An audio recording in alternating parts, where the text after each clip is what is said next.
The night started like any other. It was mid-October and the leaves were changing, blanketing the roads in fiery shades of red, orange, and yellow.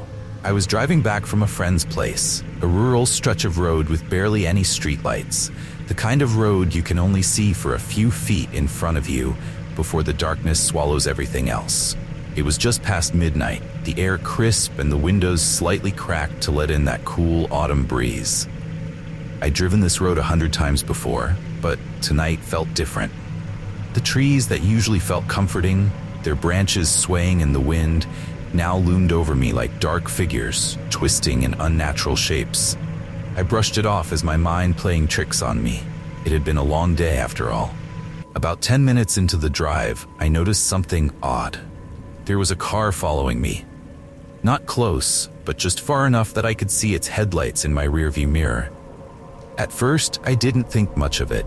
It was a long road, and maybe someone else was heading in the same direction. But no matter how many turns I took, the car stayed with me. I wasn't panicking yet, just alert. I tapped my brakes lightly, hoping they'd get the hint and back off a little, but instead, they sped up. Now the car was closer, its headlights glaring into my mirror. I started feeling that heavy pressure in my chest, the kind that tells you something is seriously wrong. I turned onto a side road, thinking maybe I could lose them. The road was even more isolated, surrounded by thick woods, but the car followed, closer this time. I tried to tell myself it was a coincidence, that they just happened to be going the same way. But deep down, I knew. I could feel it. I wasn't alone out here anymore, and whoever was behind me wasn't just another driver.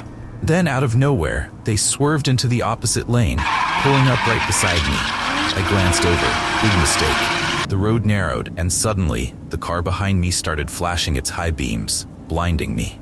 I hit the gas, my heart pounding in my throat, but they kept pace. For a split second, I considered pulling over, but something told me that would be the worst thing I could do. Through the darkness, I could just make out a silhouette of a figure behind the wheel, their face hidden. But the way they were staring at me, it wasn't just anger. It was something darker, more menacing. They were toying with me. I floored it. My car sped down the road, the trees blurring into streaks of shadow on either side. But the car kept up, swerving erratically like they were trying to force me off the road. My hands gripped the wheel so tight, I thought my fingers would snap. I could feel the tension building in the air, thick, suffocating. And then, just as quickly as it started, they slammed on their brakes and disappeared. Their headlights vanished into the darkness like they had never been there. My heart was racing, my palms drenched in sweat. I kept driving, afraid to stop or even slow down. Every few seconds, I glanced in the rearview mirror, half expecting to see those headlights again, but they were gone. I didn't stop until I reached home, heart still pounding. I sat in my driveway for what felt like forever, trying to catch my breath. I convinced myself it had to be some random psycho playing a sick prank. But deep down, I knew it wasn't that simple. There was something about the way they'd looked at me, or didn't look at me, that still sends chills down my spine to this day. Every fall since then, when I'm driving those dark, empty roads and the leaves start to fall, I can't help but check my rearview mirror, just in case.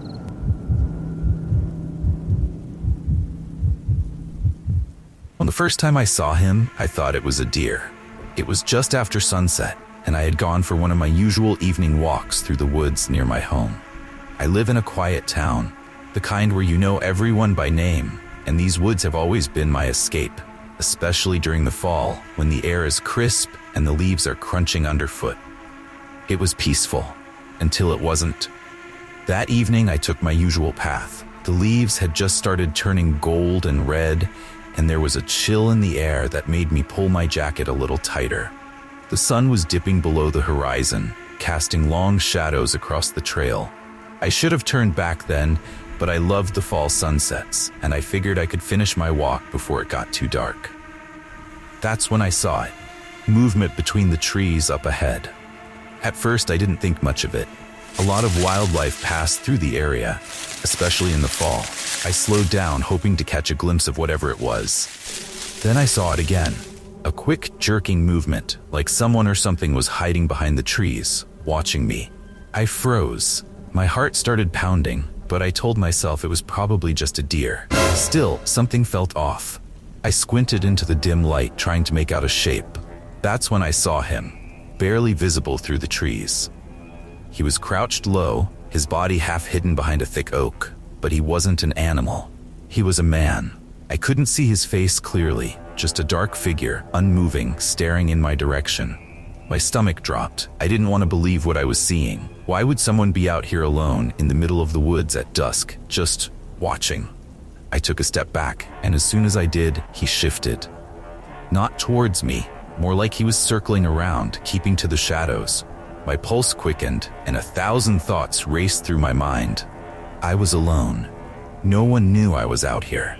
My phone was in my pocket, but it wouldn't do much good if this guy decided to follow me deeper into the woods. I tried to stay calm. Maybe he was just a hunter, or maybe he had gotten lost. But my gut told me something wasn't right.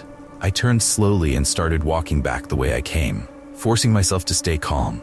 My legs felt like jelly, and every crunch of leaves under my feet seemed impossibly loud. That's when I heard him, footsteps behind me.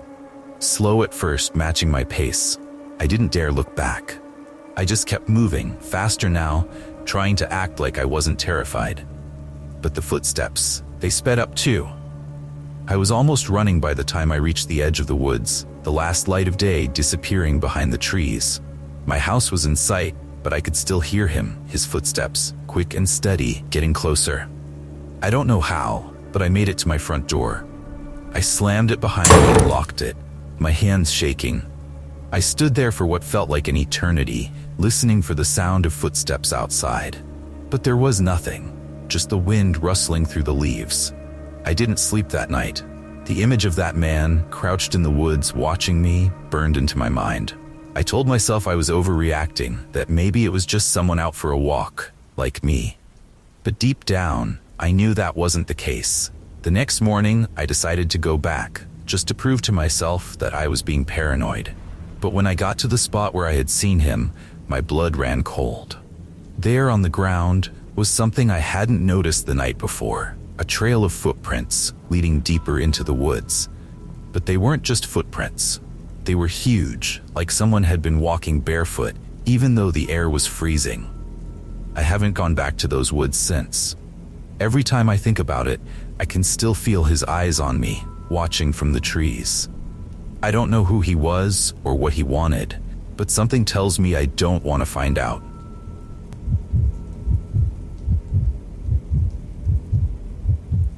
It was supposed to be the perfect weekend getaway. My wife, Emily, and I needed a break, a chance to escape the city noise, the stress of work, and the endless buzz of daily life. We booked a cozy cabin about 2 hours away, nestled in the woods by a serene lake. Just us, nature, and a weekend of peace. The drive up was smooth, almost too smooth. I remember thinking how quiet the roads were for a Friday evening. It was eerie but also refreshing, no traffic, no distractions. As we wound through the forest, the GPS flickered, losing signal here and there, but we had the direction saved. The cabin was isolated, tucked away from any neighboring houses. That was the appeal. After all, no people, just silence. When we arrived, the air was cool, the sun setting behind the thick trees, casting long shadows across the gravel driveway. I killed the engine, and for the first time in weeks, I felt calm. Emily grabbed the keys from the visor and went ahead to unlock the door while I unloaded the bags. That's when I noticed it. There was a pair of boot prints in the dirt, large, heavy, and fresh. They led up to the front steps of the cabin. My first thought was maybe the caretaker had come by to check on the place before we arrived, but something about the size of the prints. I don't know, they just stuck with me. I shrugged it off, telling myself it was nothing. The cabin was exactly like the pictures online, rustic, clean, simple. But the silence inside was unnerving. We set down our things, and I tried to shake the feeling, but the hairs on the back of my neck stayed on edge. Emily noticed it too. We laughed it off as city paranoia. That night, after a glass of wine and a fire crackling in the hearth, we both began to relax. The night air was cool, and the only sounds outside were the chirping crickets and the occasional rustle of wind through the trees. Around midnight, we headed to bed. That's when the real unease started. Sometime in the night, I woke up to the faintest sound. At first, I thought it was a dream, a soft creaking, like footsteps on the porch. I held my breath, trying to listen. Nothing. Emily was still asleep beside me, so I convinced myself it was just an animal passing by. But then I heard it again, closer this time, right outside the door. A shuffle, a scrape against the wood. My heart was racing now. I slipped out of bed as quietly as I could and crept to the window, pulling the curtain back just a fraction. There was nothing. Just the empty porch, bathed in moonlight. I went back to bed, but I couldn't shake the feeling that someone was out there, watching. I lay awake for what felt like hours, listening, waiting. Then, just as I started to drift off again, there was a loud bang, like something heavy had slammed into the side of the cabin. Emily shot up, her eyes wide with panic. "Did you hear that?" she whispered. I nodded, my throat dry. I grabbed the flashlight from the nightstand and motioned for her to stay put. Slowly, I moved through the cabin, my footsteps barely making a sound on the wooden floor. I checked the windows, the doors, everything was locked, but that didn't make me feel any better. Outside, the wind had picked up, howling through the trees. I peered through the kitchen window, my hand shaking slightly as I raised the flashlight. The beam swept across the porch and then, it caught something. A figure, just standing there at the edge of the tree line, motionless. I froze. It was too far to make out any details, but it was definitely a person. Just standing, staring at the cabin. I didn't wait. I rushed back to the bedroom, grabbed my phone, and dialed 911. No signal. Of course. We didn't pack. We didn't grab anything. We just bolted for the car. The flashlight barely cut through the darkness, and every rustle in the bushes made my heart race faster. I cursed under my breath and grabbed Emily's hand. "We're leaving. Now." I fumbled with the keys, and for a moment, I was convinced whoever, or whatever, it was would grab us before we could get inside. Finally, I got the car started.